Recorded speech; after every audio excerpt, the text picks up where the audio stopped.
This is the electric clam, and no, that is not electricity. Those flashes come from tiny reflective cells inside its body. When the clam moves its mantle, those cells catch the light and bounce it back so fast that it looks like real glowing pulses. Found in the Indo-Pacific, the electric clam hides deep inside cracks in the reef, opening just enough to reveal those bright blue waves. It uses the flashing as a warning signal. When a predator comes close, the clam makes the light flicker faster, creating a confusing defensive display that tells attackers to back off. The rest of the time, it stays anchored in place, pulling water through its body to filter out plankton, its main source of food.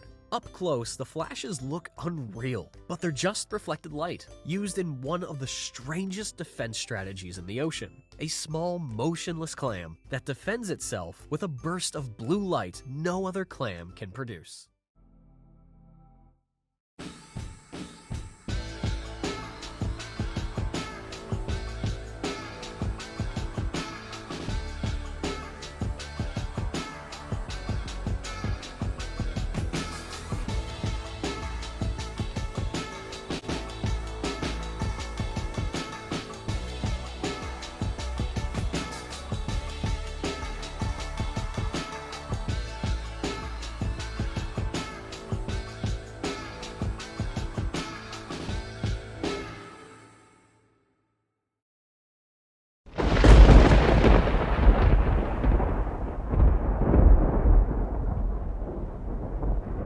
Millions of you ask two things.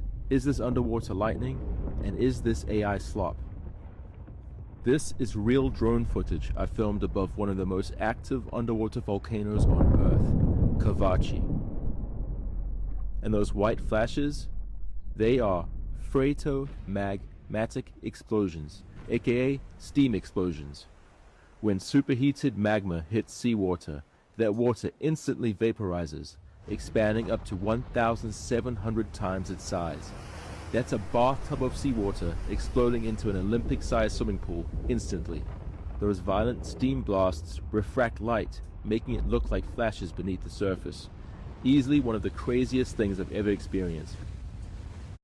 Watch me escape this crazy storm that rolled in by going deep underwater. While we were scuba diving in Belize, a crazy storm rolled in. And rather than driving an hour back to our island, the guides decided to go for the dive anyway. The patterns on the surface are sort of mesmerizing and really beautiful. There was a thermocline, so as we were swimming around on this reef, we kept seeing lightning. The whole ocean would light up for a split second, and I was really excited that my husband caught this on camera. Back in 1968, British academic and oceanographer Dr. David Lewis was sailing the vast Pacific Ocean on his yacht. Lewis was studying ancient exploration techniques used by the Polynesians. Now, I don't know if you knew this, but the Pacific Ocean is ridiculous. It's massive. Look at it here on Google Earth. It's literally like half the planet. What's crazy is that many of these small islands were first inhabited by the Polynesians, even places like Hawaii, and Dr. Lewis was curious on how exactly they were able to navigate and discover these islands. Finding these small islands in the massive Pacific Ocean is like finding a needle in a haystack. The conventional thought of the 1960s was that the Polynesians just haphazardly found these islands randomly drifting around. But Dr. Lewis wasn't convinced. He believed that the Polynesians actually had ancient secret navigational techniques, and these techniques allowed them to discover these islands. He also believed that said techniques were unknown to the scientific community. Determined to discover these ancient navigational techniques, he spent the late 1960s and early 1970s sailing around with other oceanographers and local Pacific Islanders. During this time, he learned a lot about many different ancient navigational strategies.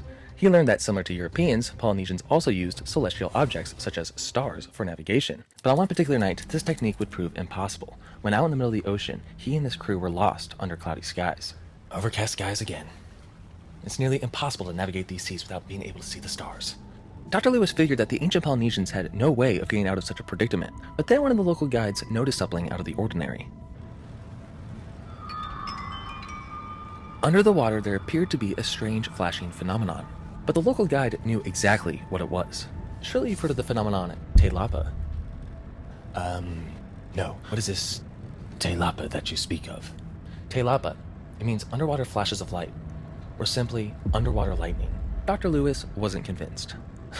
Underwater lightning. How absurd. No, it's a real thing. Islands sometimes shoot off underwater lightning bolts in all directions. If you're within 100 miles of any island, you have a chance of seeing it. Dr. Lewis was a British academic who was very skeptical of this phenomenon. If such a phenomenon actually existed, science would understand its mechanisms by now. But that would all change. Oh, really? Then how do you explain this? Explain what? Explain this. Come take a look. What do you mean? I can't see a thing. No, not over there. Look down.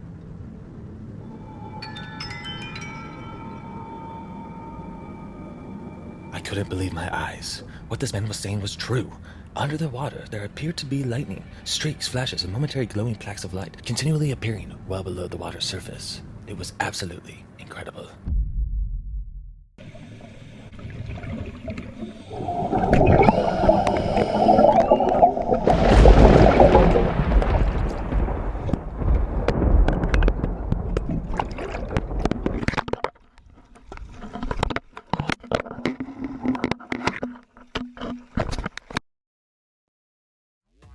This has been a Pinguinati production.